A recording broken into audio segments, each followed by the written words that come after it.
Hello and welcome to the pilot episode of Chel Squared. I'm Andrew Chelney. A little bit about me before we get started here. I'm 21 years old, senior at Syracuse University, studying broadcast and digital journalism.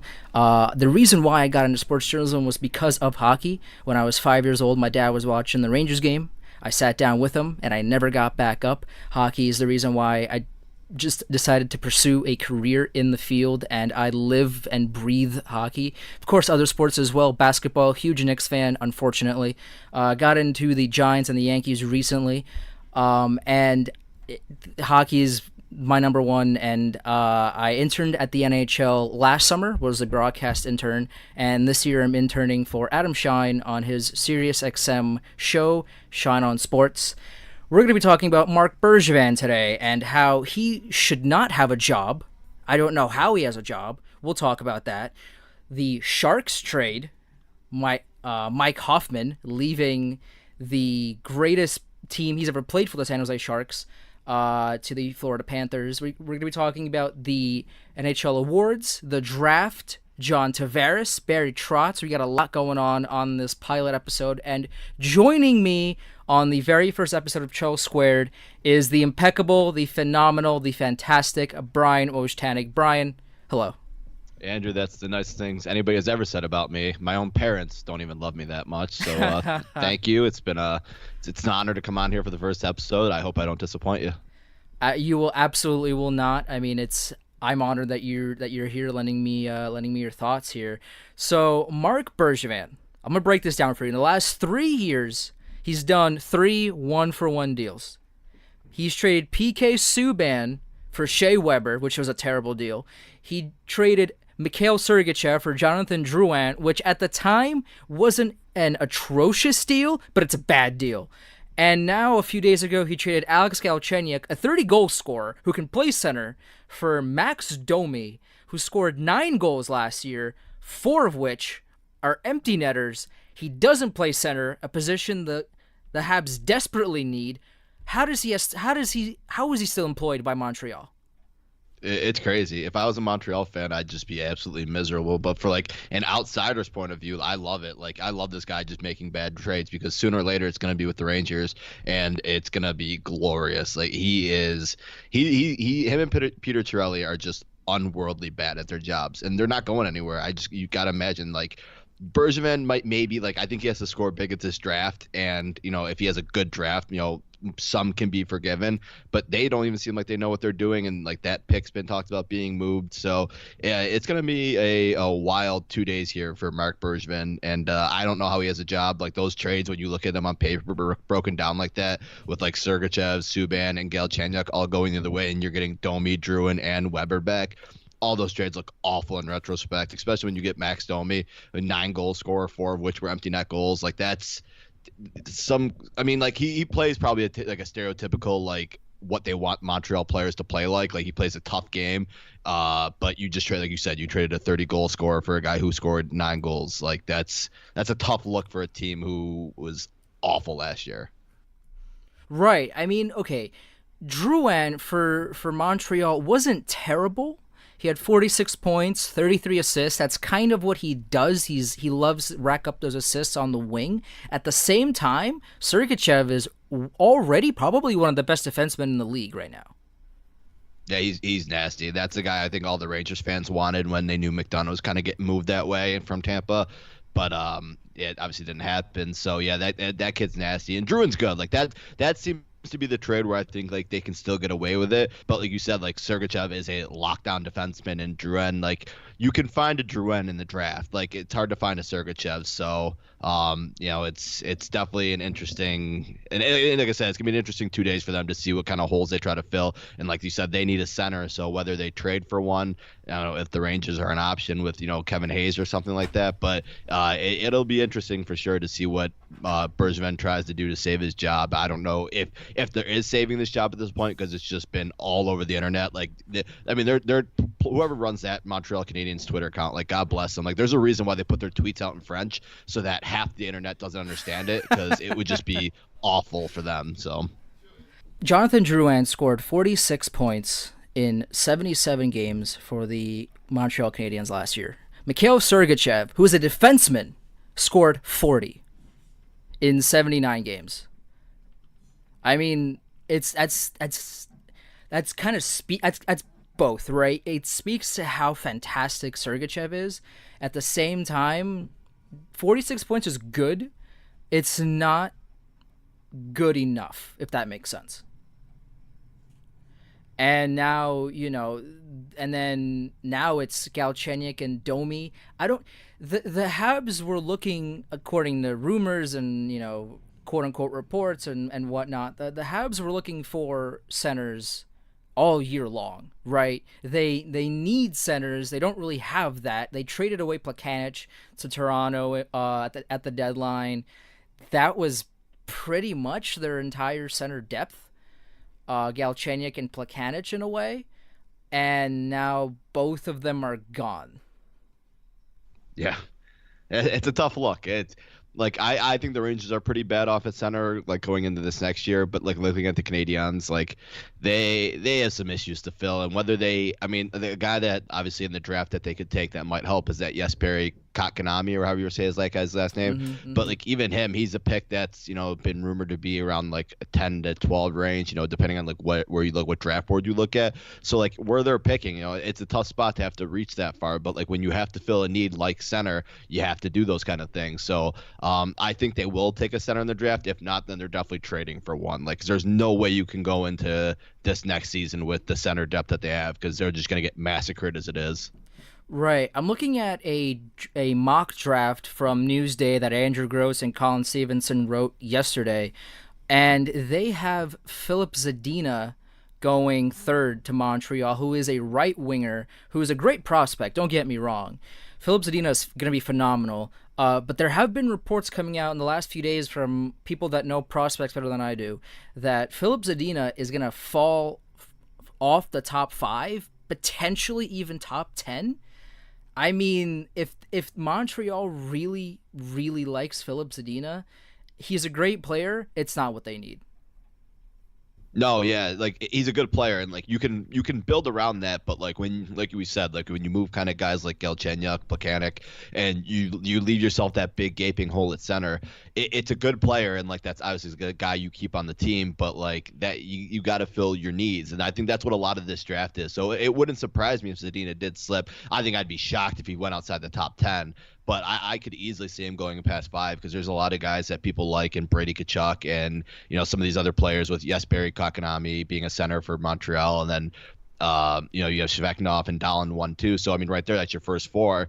5, who knows? So it'll be an interesting draft for sure in that aspect, because like I think more so than anything, the teams that are picking 1 through 10 are really just trying to fill needs. Then you get to the Rangers, who really just kind of need to fill anything. So I think the Rangers have some of the more favorable draft board in their favor. 'Cause, I mean, you could pretty much take any of the guys that are going to be left over, and it's probably going to be a great pick. But yeah, Montreal's in a tough spot where they're picking, because you don't want to reach that far. Then it becomes into like, do you move the pick if somebody else could move up with them and they get a center in a trade that way?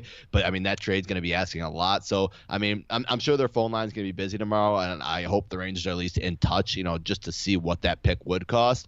But I don't know if they will or anything like that. So yeah, it'll be interesting to see what they do. I think Montreal is far and away. I mean, it's just because of what they've done to themselves between them and the Senators. I think they're the two most interesting teams to watch in the draft tomorrow, especially with the Senators claiming they're keeping that pick, which is also bananas to me. Yeah, I mean, the Senators are going to be so bad this year, this coming season. I mean, they were a disaster last season, and now with Mike Hoffman gone, which by the way was a wild story. That's a complete mess. I mean, Ottawa's a mess, but that's a disaster for the organization, for Eugene Melnyk, for the fans, for Erik Karlsson. What's going to happen with him now? It's a mess. And if you missed what happened to Mike Hoffman, he got traded to the Sharks for Mikhail Boedker, Julius Bergman, and a 6th-round pick in 2020 for Mike Hoffman, a 5th-round pick in 2020, and a defensive prospect in Cody Donaghy. And then the Sharks flipped him to Florida for a 2nd-round pick in 2019, a fourth round pick in 2018, and a fifth round pick in 2018. And in return, the Florida Panthers got Mike Hoffman, a seventh round pick. I mean, that is bad.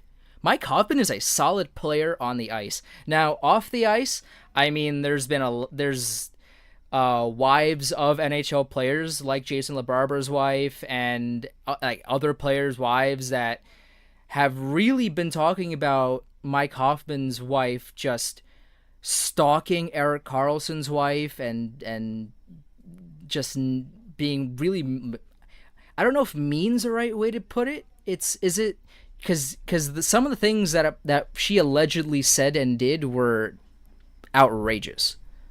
It's malicious for sure. Like, she's a psychopath. I think the good thing, like in the trade, because a lot of teams, obviously, character issue and stuff like that, and locker room chemistry is obviously huge in the NHL.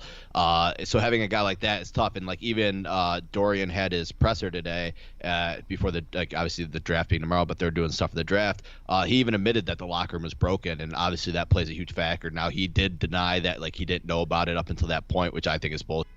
But he it's a tough situation. I think the fact that it was Mike Hoffman's girlfriend and not his wife does make it easier, because that's obviously easier expendable. Like, Florida got a hell of a player. He's a consistent 58 to 62 point player. Like, I'll take that guy on my team any day, and it's just a matter of not if you want to take the risk. Now, San Jose kind of looks like the genius here, because I think they knew that you had to have an inkling that Ottawa's not trading him within the division. And like I said the other day, is like probably Doug Wilson, I imagine the Sharks GM, had both phone lines open. He had the Panthers on hold, finished the call with the Senators, and just picked up his phone call with the Panthers and just resumed business. Because like, if you're not going to trade him within the division, somebody else will. And so it's a tough look for Ottawa there as well, to have your guy that you didn't want to be in your division literally be in your division 10 seconds after you traded him. So that's a tough look all around. But I mean, good for Florida. I hope Hoffman figures his stuff out, because, I mean, I don't know how involved he was in this, and I don't like to make accusations without having all the facts, but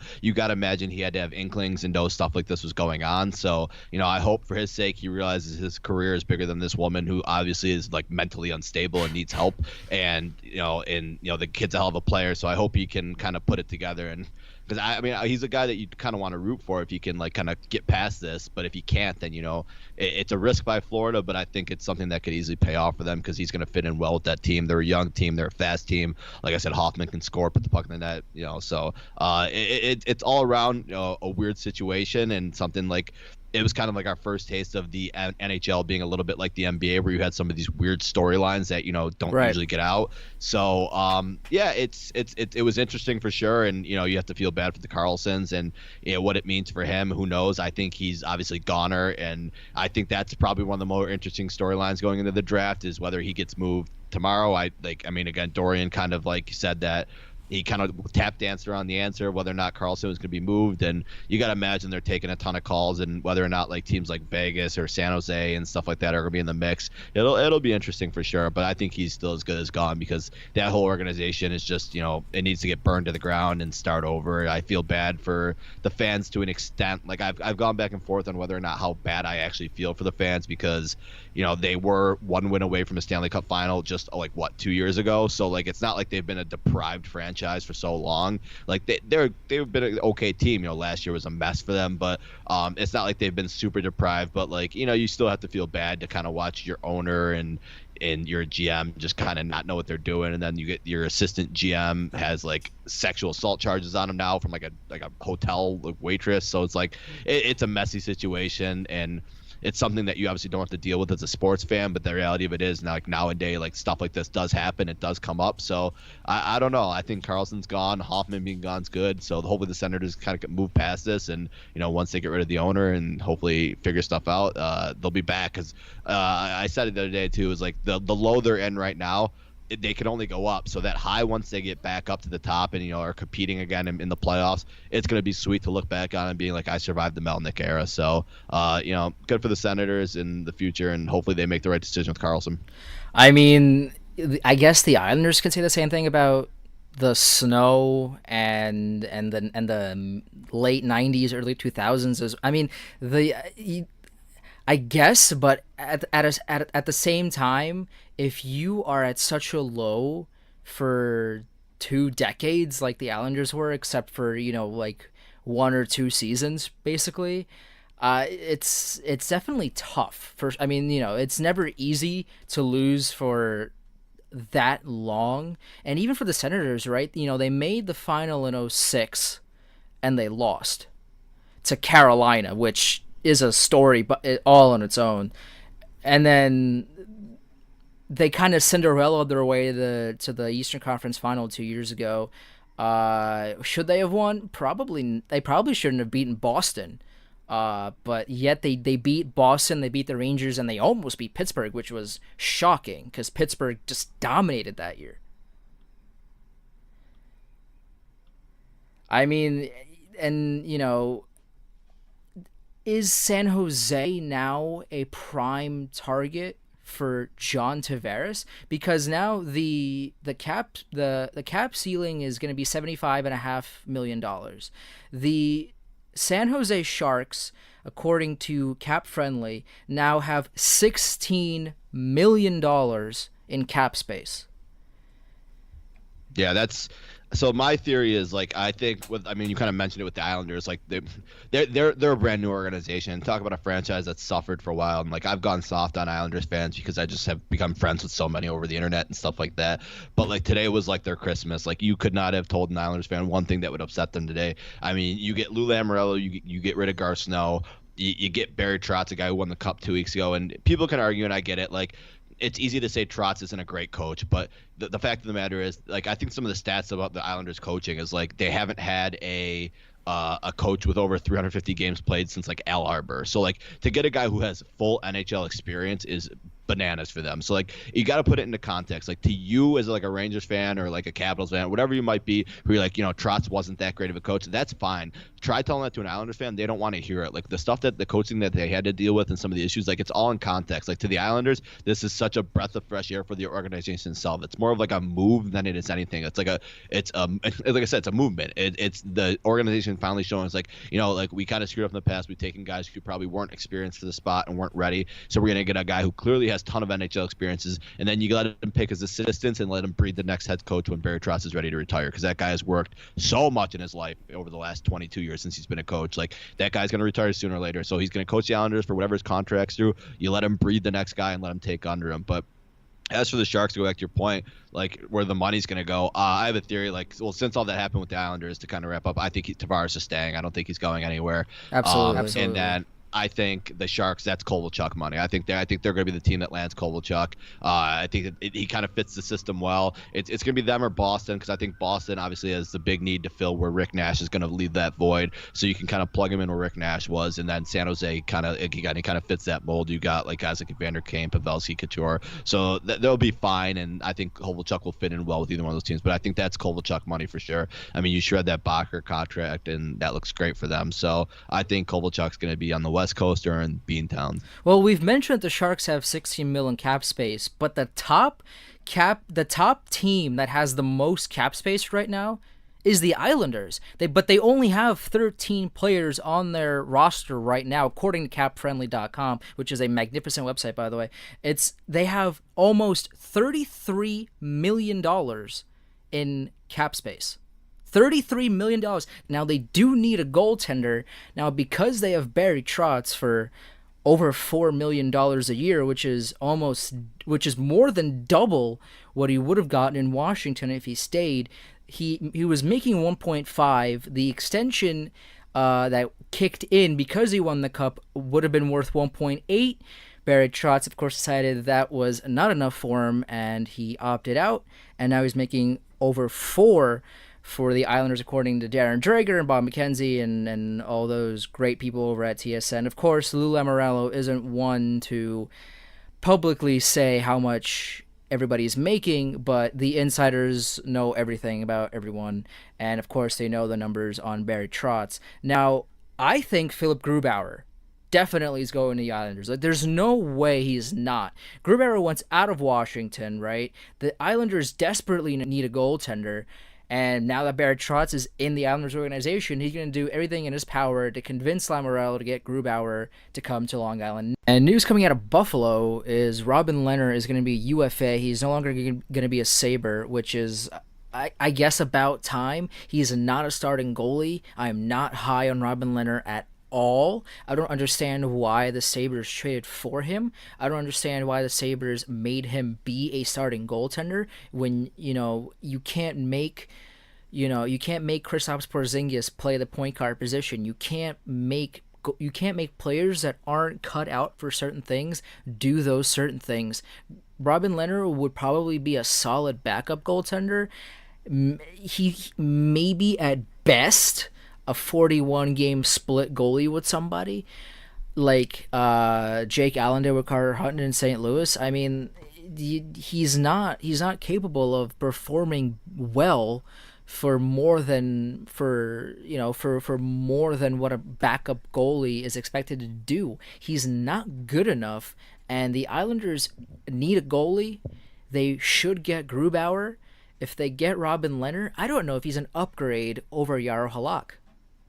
No, he's definitely not. I think Halak, Grubauer, and Robin Lehner are all kind of a class of the same thing. And, Grubauer obviously having a little more upside because with the Islanders now having like Barry Trotz, essentially you get a guy that's very familiar with it, a guy that obviously Trotz has confidence with because it's a guy he started in the playoffs over Braden Holtby, who eventually would go on to lead them to a cup run. So, I mean, it's a guy that Trotz likes a lot. So it really falls on kind of like the Islanders. Like, I've been fighting Sabres fans since day one of Lehner coming to Buffalo. Like, I don't think he's a starting goalie either. I completely agree with you. I think he's the guy who's a starter at best. He has terrible puck control. He's out of position. He's a basket case. He's a mental case in the ice. He's ready to fight people at any given time. So he's one of those goalies where, like, yeah, I think you're completely right. I think if you split him down the middle more so, or even give him time because let's be honest, to give him a little bit of credit, like the Sabres defense has been atrocious. It's been completely unstable. It's been changing so much.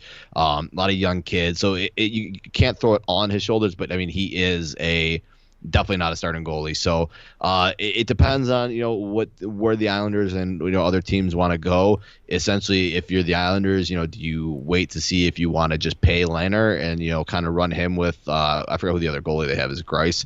If you want to run him with Bryce, and then it kind of same thing for the Sabres, because the Sabres are also going to be in their market for their goalie too. So who knows? Grubauer could be an option for Buffalo to trade with, especially if the Capitals have any ill will towards the Isles, and the Barry Trotz things, because Trotz got the bag. He went over there, took double the money, and I don't blame him for it. I mean, that's a hell of a raise after winning the Stanley Cup.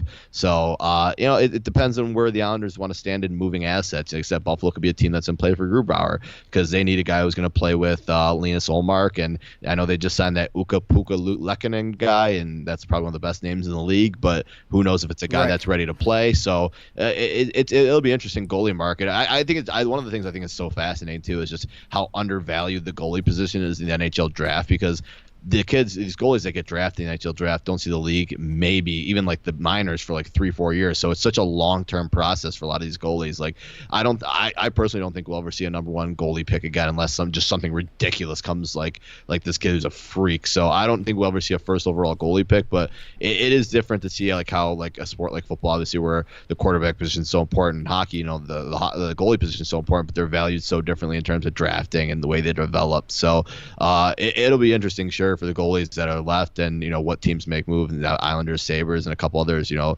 be interesting for sure. But wherever Lehner goes, I hope it's somewhere where he can set the split time and has a little bit more stable defense from, because he's not like a terrible dude or anything like that. It's just he's not a starting goalie in the league.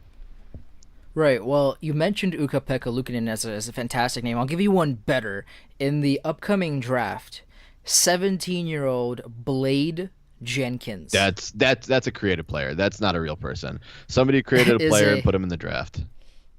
Is a center, 6'1", 201 pounds. So I mean, that's the old go in a creative player, change the name, and then you're ready to rock kind of. He's either a creative player or he's gonna go wrestle for Vince McMahon next week with a name like Blade Jenkins.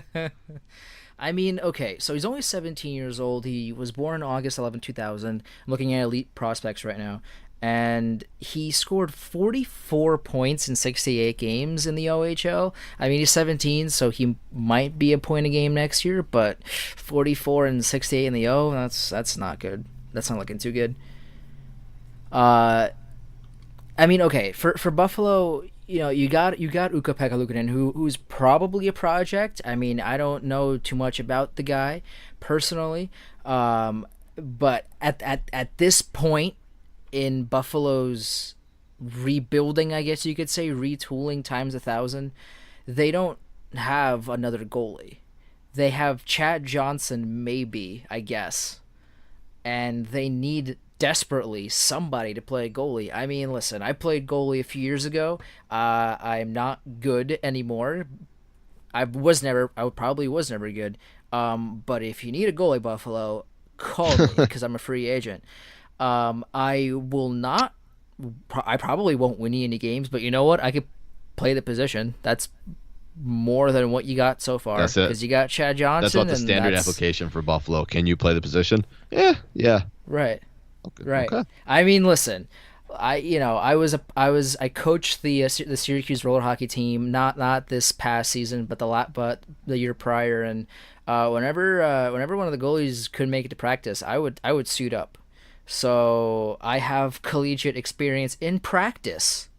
So if Buffalo needs a goalie, I'm just saying. I'm just saying about UFA. Scott Foster going for the Vezina next year. Yes, I mean, listen, and Jeff Glass. Yeah, of course. The three best goalies ever, in my in my humble opinion, myself included, obviously. The Buffalo Sabres need to figure out what they're gonna do because their team's in shambles. Also, they have a few pieces in Risto and Eichel and those kind of guys, but I mean they're gonna get Rasmus Dahlin, which he's obviously a generational player. I mean, I'm not gonna say it's set in stone because crazier things have happened, but it's pretty much a lock that Rasmus Dahlin's going to Buffalo, and the number 2 is gonna be Alex Svechnikov. But then what? Buffalo has been doing this draft and then wait and see for a few years now. They got Dahlin, cool, great. What are you gonna do now? Yeah, It's one of those things where they're still gonna be bad, unless they get Kovalchuk and they keep Ryan O'Reilly, which he's rumored to be on the block now. What are you gonna do? So you have Eichel, you traded away Kane. Ryan O'Reilly's probably gonna leave now. You don't have a goalie. You have Ristolainen and Dahlin. That's really it. Jack Eichel is fantastic. He's not going to score 400 points. Yeah, no, he's definitely not because he can't even stay healthy enough to play 82 games. So, yeah, the Sabres have a lot of questions. I think the biggest problem is that they draft relatively well. I mean, they haven't had to reach that far. I mean, you get Eichel and Dahlin within like a couple of years of each other, so that obviously plays a good helping it. So their problem is, just in terms of signing people, it's not really a destination spot. Like they're not going to be a team that's in for like a John Tavares or an Erik Karlsson, in my opinion, just because they're not that destination. A guy who I think they should kind of go all into to get, I don't know what it would cost them. Like a guy like Artemi Panarin could be like game changing for that franchise because they need that guy to kind of be the anchor with Eichel. And I think they kind of thought O'Reilly was going to be that, but just from everything I've kind of gathered and him already kind of being on the black after signing that deal just kind of proves to me that it's an organization that it has a stink to it, and it's not anybody's fault, but like when you kind of openly come out and tank and like want to have a losing culture for as long as you did, that culture sticks around. I'm a big believer in that, especially in locker room chemistry and just organizations. I think that's why, not to compare it to our team, but like the Rangers did it right. They released the article to the fans and they still played really good hockey after like the rebuild article. So because did they? I mean, for the roster they had, yeah, they played some decent hockey. Like they weren't folding. Like they weren't like they didn't go out of their way like Buffalo and Arizona were a couple of years ago. So like they still played at least I would say good hockey. I'll say decent hockey. Like they were playing to win, and that's kind of like the culture that you want to have. Like you don't want to openly lose games. It obviously affects draft ranking. So I mean, at the end of the day, the Sabres do get Eichel or Dahlin rather, and we're picking ninth. But I'm a big believer in culture. So O'Reilly, the speech he had this year about losing his love for the game, I don't think that comes with him being in another franchise. I think that has to do with the Sabres. And so it'll be interesting. I think O'Reilly, a guy who's easily going to be on the move, because they do got depth coming down the middle with Casey Middlestat. But do you think that him and Eichel are enough to kind of carry the reins is something that, that kind of shows where they stand with O'Reilly. So they have a lot of decisions to make. That's another team I wouldn't be surprised to try to get back into the first round this year. But, you only have so many prime Michael years, and with Dahlen coming in, like these are your two guys, and then you got Middlestat. So like they have the players that are now going to be the stars. Like they drafted their stars because they're not going to get the big free agent, but they need to figure it out this year. Like they need to make a move that like to shows your fans like we have these guys and we know what we're doing, because that's the biggest thing. It's one thing to get the guys, but if you can't build around them and win, nobody's going to remember drafting Jack Eichel in a few years. So. I mean, here's the thing, right? Panarin has 1 year deal on 1 year left on his deal. The chance of him being traded to Buffalo, seeing the team, and then saying, you know what I'm gonna do? I'm gonna re-sign with the Sabres. I don't know, Panarin. That's about a 0% chance it happens. There's no chance Artemi Panarin leaves a playoff team like the Blue Jackets, goes to the Sabres, and says, you know what I want to do is I want to stay in Buffalo. There's no chance that happens. So even if Buffalo does get Panarin, and then what? The then what stays with them. Because, okay, now you have Eichel and Panarin, who's going to leave after a year. What are you gonna flip him at the deadline? Like what plan do you have with a guy who is good but is not going to stay? Buffalo has a huge fan base that people don't give Buffalo enough credit for. Buffalo has one of the biggest fan bases in the NHL. Buffalo fans need something. Panarin cannot be that something because he's not going to stay in Buffalo. There's no chance. Yeah, I think the only way they would make a trade for him if they had like kind of inkling that he would sign an extension or out the bat. I think that's any team with Panarin, because that's the big risk. Like, do you make the trade now, or do you wait for him to become a free agent next year? Because if he's not ready to talk contract extension with Columbus, which I think is kind of shocking, because he is kind of the guy there now. Like he is. He's their franchise guy, and and he was still able to produce like insane numbers playing with Pierre-Luc Dubois, and like nothing against him, but like if you pair him up with a guy like Eichel, whoo, man, I'd love to see that happen. So I don't know if it all depends on if he wants to be the guy, which I don't know if it's the case or not, because he kind of is in Columbus and he's already kind of talking, dipping out. So it's all where he wants to go. I just think he would be a good fit for Buffalo. Whether or not he'd stay, obviously, you said, it's completely up to him. I don't know him personally. I don't know like what he's looking for in a team, and But I mean, that it is a young, promising team. The Sabres just have to fix their bottom six, get some help on defense, and find a goalie. I mean, and it's possible with the assets they're ready to move in O'Reilly. So who knows what they're gonna do? But yeah, obviously getting Dahlen tomorrow, and then I think just hearing that and getting to win the draft lottery is a big enough relief for Sabres fans, where like it kind of takes the pressure off for a little bit, but then it gets right back to reality of, all right, July 1st comes around, free agency's here. Like, what are we gonna do? Because there's a lot of interesting names being thrown around, and I think the Sabres could be heavily busy this summer with trading and signing people. So that's a team that needs help. That fan base desperately needs a playoff appearance. Like, it's a damn travesty that playoff song, that their goal song hasn't been heard in the playoffs yet, because it's an absolute electric factory. But yeah, they're a team that needs to get back, because I think the league will be more fun when Buffalo's good again, because like you said, they're a diehard fan base. I mean, they're always top 5 in the viewers for whatever NHL events on, whether it be the playoffs or the Winter Classics and whatnot. So yeah, I living in Buffalo, like it's tough kind of seeing them suffer this long, with a lot of my family members being from here and obviously being Sabres fans. So it's tough to see, but at the end of the day, it's it's the shortcomings of sports. They've had stinky GMs, and that stink carries over, man. And so hopefully Jason Botterill can turn the ship around, because that's a team that needs it.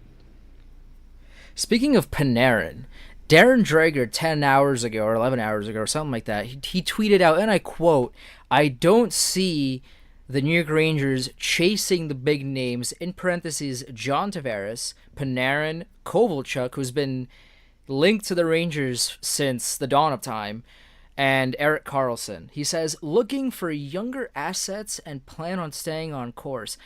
Panarin is 26 years old. Yeah, that's a young asset. I don't understand where if the Rangers don't want Panarin, that's one thing. I don't. That's there has to be something more to that.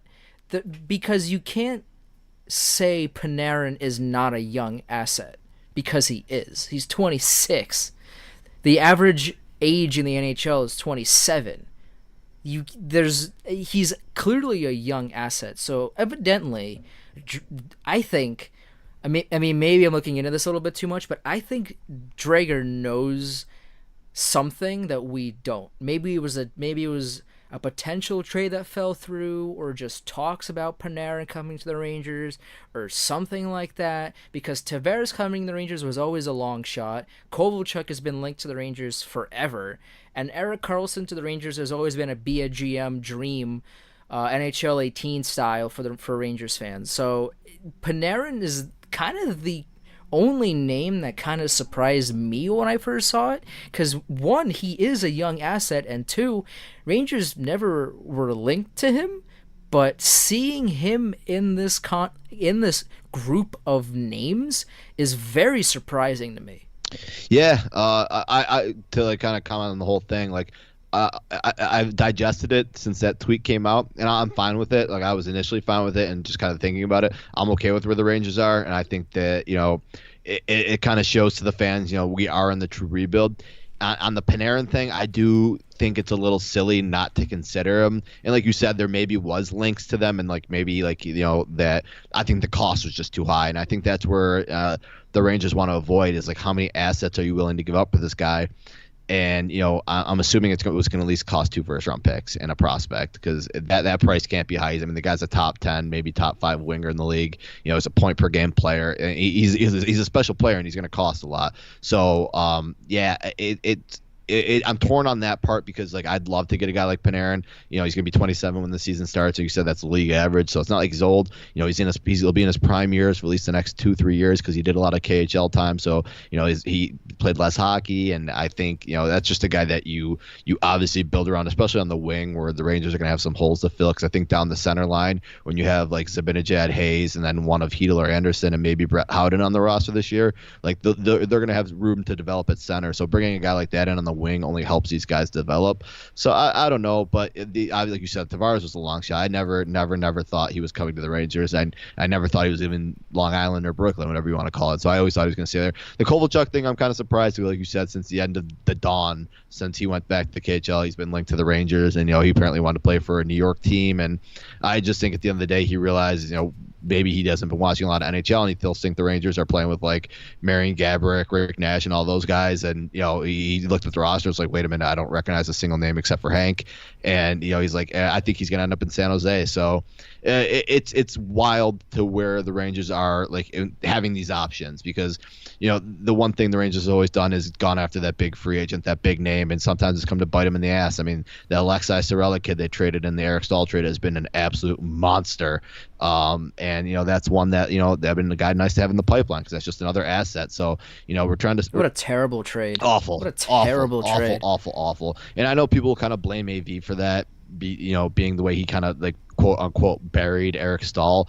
He just was never good here. Like, it was just such a poor fit from the beginning. And I mean, the two second round. I mean, probably if you don't play him at the center position. Yeah.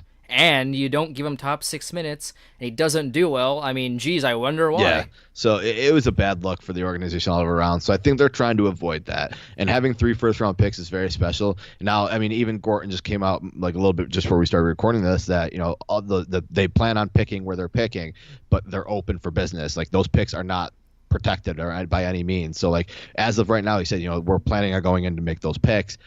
If something comes up, we'll be ready to play. And for me, that means that one of those first round picks is moving, and I don't know how or when or why, but it'll be interesting to find out for sure. And my big prediction, I think, is if it gets to the 7th pick where Vancouver is, a team who's been kind of open about them needing to fill holes on defense, that if a guy like Oliver Wahlstrom is still there, you got to leapfrog a team like Chicago. So maybe you give up the 9 pick and an extra 2nd round pick, and it kind of works out because there's going to be D depth at that 9th spot where the Rangers are. So it'll be fun as hell, and I'm kind of glad to be in a true rebuild. Like I need this team to stink next year and the year after. Like I want to be losing for Hughes next year. I know we joked about it this year and whatnot, but like this team needs to stink next year.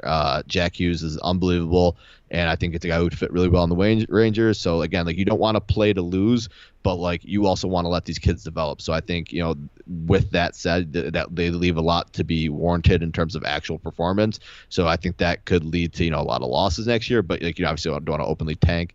But, you know, it will be interesting for sure tomorrow for the Rangers. I think this is the most anxious, excited, nervous I've ever been in terms of something that has to do with the Rangers since like the Stanley Cup Finals of 2014. So it'll be interesting. I'll be absolutely hammered, blackout drunk in New York City. So it should be a good time. So looking at this Newsday mock draft that I referenced a little earlier by Andrew Gross and Colin Stevenson, they posted yesterday. They have Oliver Wahlstrom being taken by the Rangers at 9, and they have Adam Boqvist taken by Vancouver at 7. Now, if I'm the Rangers, I mean, looking at what you have right now and what you have in the pipeline, they have some solid defensemen, and they have good talent at forward, but they need a pure sniper, if that makes sense. Because I mean, Rick Nash was supposed to be that pure sniper, and so was Marian Gaborik, and in a way, both of them were.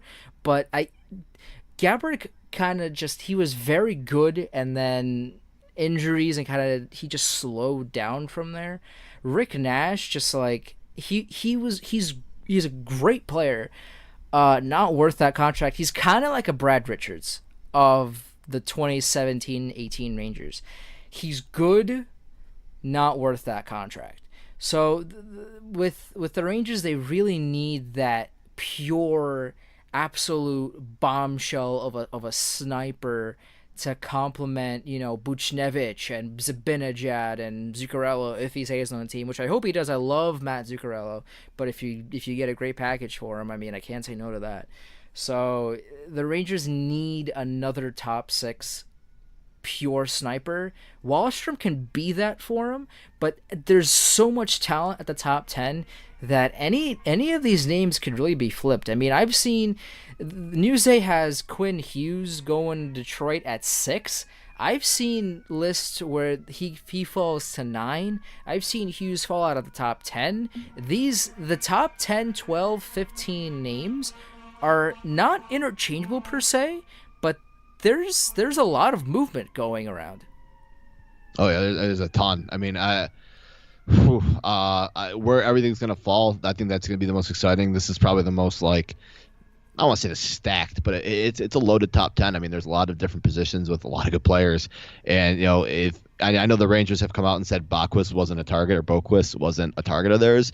You know, who knows if that's how true that is? You know, that did come from I think it was Larry Brooks' article.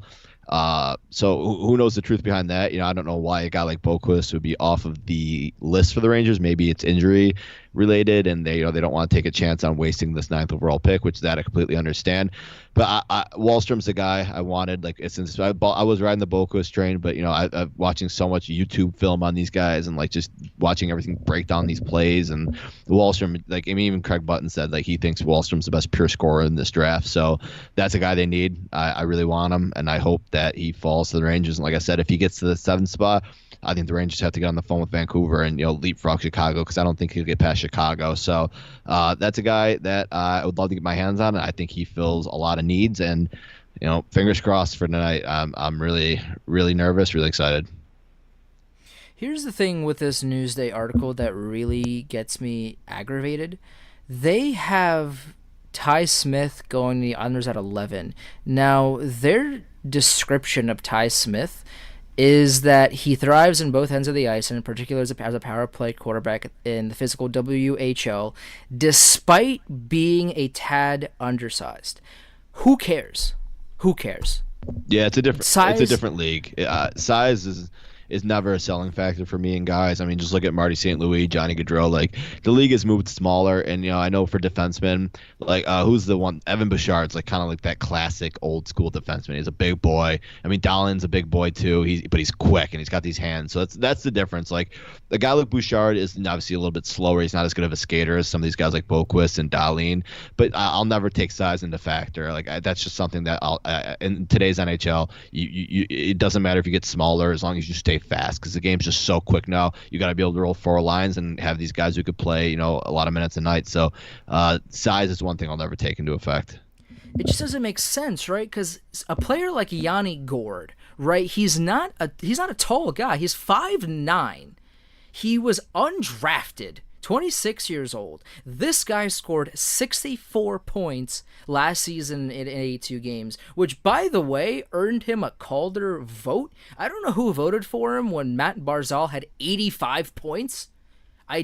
And Brock Besser finished close to that also. I don't understand the one person that gave Yanni Gourde a Calder vote for first place over Barzal and Besser and even Clayton Keller and even Kyle Connor and even Charlie McAvoy. I don't understand how somebody with voting power decided, what would be a great idea is to give Yanni Gourde a Calder vote instead of Barzal, Besser, Keller, Connor, and McAvoy.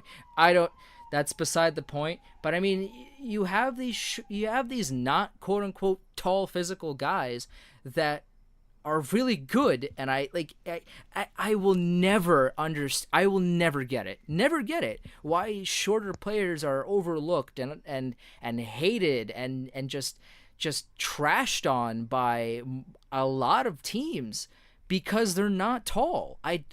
But they have the talent. You need talent to play the sport. You don't need like, if you're a hockey player, you don't really need to be huge. If you're a goalie, it maybe gives you a marginal advantage. Look at Ben Bishop, right? He's like 6'8", 6'9" on skates. He's a monster. However, he's not that good of a goalie. He benefits from being tall. He is really not that good. So you need to take size with multiple grains of salt, because it really doesn't matter in the whole scheme of things. Yep, I couldn't agree more. I think goalie is the only position where you can actually see value or decrease value from it. And like you said, I mean, it doesn't always factor. I mean, Ben Bishop continuously poops his pants in the big game, and literally and metaphorically poops his pants. So yeah, I mean, it's just I will never get the obsession with, I'm going to get this guy because he's 2 inches taller, as opposed to looking at the big picture and say, the shorter guy might be a little bit shorter, but he's clearly the better overall player. There's a lot of tall guys that can't use their size for anything. It's and even if they can, Chara is 6'9", and he's really good at what he does, or at least, he's slowing down. Obviously, he's 40 plus now, so he's probably still a service. Someone gave Chara a Norris vote. I want to know who that person is, and I want to know what universe they're living in, because Chara is still probably a serviceable top 6 defenseman. I'll give him that. He's 40 plus now. He's still playing the NHL. I'll give him a lot of props for it. He's been a top 2 defenseman for a long time in the NHL, with the Senators, with the Islanders, I guess, for a season before they traded him. Which Milbury, I mean, come on. And now for the Bruins for the last, I think, decade or plus or so. I mean, he's still probably a capable top 6 defenseman. Who in their right mind thought, what? Chara in 2018 was better than Hedman, was better than Carlson, was better than basically any other defenseman, better than Doughty, better than Subban, better than Jones? Who is giving Chara Norris votes? He got 1 third place vote and 1 fourth place vote. For what? He is not a top 2 defenseman by far. And for 2 people to think, what I'm going to do is I'm going to throw him a couple points in the Norris race and see where that takes us.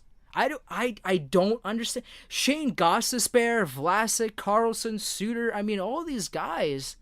They probably weren't number one, but they're certainly great defensemen. Chara got more points in the Norris race than Giordano and Jacob Slavin, who is a fancy stats phenom who's fantastic. I mean, I can't. Can you, Brian? I need your help, and I need you to help me understand how Zdeno Chara in 2018 got a third place and a fourth place Norris vote. Yeah, it's wild. I think some of the votes from the NHL awards, like a lot of those guys just had to be trolling because there were some weird ones, and Chara being one of the biggest weird ones out there. So, I'd love to be a fly on the wall for some of the decision making for the NHL awards and like to obviously see where some of these guys voted. But I mean, it's a lot of just hockey writers. So I mean, it could be like recency bias. Like it could be a guy who was like a huge Boston fan and like he's like, you know what, I watched only Zdeno Chara this year. That's my Norris winner. So I gotta imagine there's a little bit level of trolling going on in the awards just because they know the ballots are gonna get released, so people will talk about it. So yeah, I gotta imagine that it's a little bit of trolling on some of the sides of some of these NHL writers. I mean, it's Brett Burton's got a first place vote. John Klingberg got a first place vote. How does that happen? How do you vote John Kling, who is a great defenseman? Don't get me wrong. Don't get me twisted. John Klingberg, great defenseman, fantastic player. John Klingberg is not the best defenseman in the National Hockey League. For someone to give John Klingberg a first place vote, it has to be someone that only watches the Stars. It has to be a Stars writer and only a Stars writer. Because as great as John Klingberg is, hello, you got Hedman, Drew Doughty is always going to get Calder votes no matter how, not Calder, Norris votes, no matter how, he's fantastic. Top two defenseman. Is he always top three in Norris race? I mean, probably not. I would probably say Hedman, Subban, and maybe Doughty, maybe Seth Jones, maybe Roman Josi, maybe even, Erik Karlsson also was a lot better this year defensively. Brett Burns also, how? Great player, fantastic player. How do you give him a first place vote in the best defenseman category? How? Yeah, unbelievable. I won't even pretend to understand it. And like I said, I think it's a little bit of maybe some trolling on some of the NHL writers guys because I some of the stuff was obviously just for shock value. I feel like again because all those guys know the ballots are going to be released the night of, so it gives some people to talk about, and obviously it's never going to be released too, so it's always a matter of obviously they kind of got I think they kind of want to get this reaction. They want to like throw some troll out there because some of these guys were clear cut winners, so those votes aren't going to matter at the end of the day, but it gets people talking, and it's like I said, it might be just some superb troll job. All right. Hot takes for the Knights before we wrap up here. William Karlsson is never going to repeat this season ever. I don't think anyway. He'll be a 25 goal scorer next year. Tatar, he was supposed to be better than he was. He was a healthy scratch in the playoffs. You trade a first round pick for a guy and he doesn't play? That's awful. That's tough. It's tough. It's gonna look like a lot like Eric Stahl. That's what's kind of gonna feel like. I know Eric Stahl wasn't a healthy scratch, but that's gonna be one. That's gonna be a trade already for Vegas. You're gonna look back and be like, man, wish we wouldn't have done that. I wish we kind of would have been all in on Karlsson or nothing at all, because obviously Tatar did nothing to help the roster. He did nothing to impact the game, and that's a guy you lost a lot. He lost a lot of value and assets on, and the return certainly was not there. Who knows what he could do? I don't know what he's going to be like. Not maybe getting adjusting to the system. The pressure of maybe playing in Vegas and coming into such a high winning franchise to that point. Maybe it's a little bit different from playing in Detroit. So who knows? Maybe you just need time to adjust, but it's a bad look. It's a tough look for George McPhee.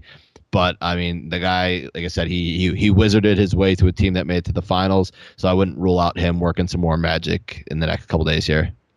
I'm going to spit out a hot take here, and it's going to be a scorcher. I said it last year before the season started. that the Vegas Knights weren't going to make the playoffs, I will say it again. The Vegas Golden Knights will not make the playoffs in 2019. It's not going to happen. I can't imagine this team, the way that it is right now, repeating the same Cinderella magic success that they had all year last season. It's not going to happen. Carlson's not going to have the same season. Fleury might falter a little bit. The Fleury had a concussion last year, and because of some absolutely NHL 18 esque play by Subban and Legacy and all these guys, they probably I don't know if they would have made the playoffs if their backup goalies flustered, but they didn't. They played as if they're Brodeur. It was crazy. They're not gonna make the playoffs. That's my hot take for the episode. It's not gonna happen. It's over. Pack it in. It very well could happen. I mean, that division's weak. I mean, that bottom half of that division, you got Calgary, Edmonton, Vancouver, Arizona. You got to imagine one of those teams is going to figure it out soon and get to that 95 plus point range. Edmonton, obviously, the more likely having like guys like McDavid and stuff like that, but having Peter Chiarelli as your GM obviously doesn't help. But Right. and then you look, you got the Kings, Knights, or sorry, the Kings, Sharks, and Ducks. That's three teams who never go away. So the West is weird. I mean, the other teams that didn't make the playoffs, you have Chicago, Dallas, St. Louis, and like yeah, I mean those are teams that are going to figure it out. Those are teams that'll get back. Dallas had a lot of injuries, so yeah, even them getting into a wild card spot, I don't think it's unrealistic to say they might miss the playoffs because I mean they had so much behind them this season, so much like I said that I'll keep using the word that they had that magic. I mean there was the Vegas flu. I mean there was a lot. I mean they really rallied around that shooting. I mean talk about rallying around a tragedy and doing something to like kind of lift the Absolutely. city's spirits. Like that's something that can't be undermined of like how big that probably was for that franchise. And I don't, yeah, I don't know. I still think they probably can make the playoffs. I don't think it's crazy to say they miss it just because of how many teams in the West can just simply figure it out by the next season with good drafts and good trades. So we'll see for sure. But I think Vegas in the playoffs good for the NHL. I'm not one of those people that thought it was embarrassing that they were in the finals. I'm not one of those people who thought it was embarrassing how successful they were. I thought it was a lot of fun. It was a great storyline for the NHL and it got people talking. So I'm all in for Vegas being good for hockey and good for the NHL and hopefully making the playoffs again next year. They were fantastic for the league. Their success is not going to be repeated. Also, by the way, quick little nugget of information: Oscar Lindberg was a complete non-factor for the Vegas Golden Knights before the expansion draft. A lot of Rangers fans were saying he'd be a 50 point scorer. Yeah, Hate to that's break it to you. really good look for the Rangers there, especially like when they end up keep like a guy like Grabner was another name that being thrown around for Vegas. Like that turns into a second round pick for the Rangers. So it kind of worked out in their favor. A guy that was healthy scratch for a lot of the year for them getting taken off their roster. And a guy I don't know how impactful he would have been on this Rangers roster, especially looking now if he couldn't succeed on a Vegas team like that. Like I don't certainly don't see how he's succeeding on a Rangers team that's even like way less talented. Yeah, I mean, Grabner turned into a second round pick and a good prospect from the Yeah, you Devils. are. Yeah. Grabner ended up being terrible for the Devils, which I mean, as a Rangers fan, we're pretty happy about that. As a hockey fan, we kind of have to question that a little bit. He was great for the Rangers, and then he came to New Jersey and didn't do anything. Nothing. Yeah. Uh, Lindbergh, Rangers legend, never going to be a 50-point scorer like a lot of people on Twitter would have you believe. That's never going to happen. Vegas missing the playoffs. Anyways, that's all the time we have for this inaugural episode of Chel Squared. Thank you so much, Bryan, for coming on and lending me your voice for a little bit. We had a ton of technical difficulties. I'm not gonna hide that. That's a fact. My recording software crashed. I don't know what 75 times probably. It was Give or bad. It take. was rough. But you know what? We got it done. I have an entire night of editing in front of me. But you know what? This was a ton of fun, and I really hope that you come back for another episode sometime soon. Absolutely. Whenever you want me, let me know. It was a blast. The technical difficulties we played through them. If I was ranking our draft prospects, showed a lot of grit, and determination, just kind of powering through it. And that's Absolutely. something. That's Hashtag something. grit. Yeah, that's Hashtag grit. We're that's big. something We're the Rangers physical. need We to have look grit. at. Yep. That's something the Rangers need to look at the ninth pick. That we have intangibles that can't be taught. We'll play through the Absolutely. bad times. We'll play through the good times. So, yeah, it was a blast, though, man. Thank you, and good luck with the pod. And anytime you want me on, I'm a whore for my own voice. So I like to hear myself talk. So, whenever you want me, let me know. Absolutely, Brian. Thank you so much. That is Bryan Wojtanik from the Garden Faithful podcast. For Chel Squared, I'm Andrew Chelney. See you next week.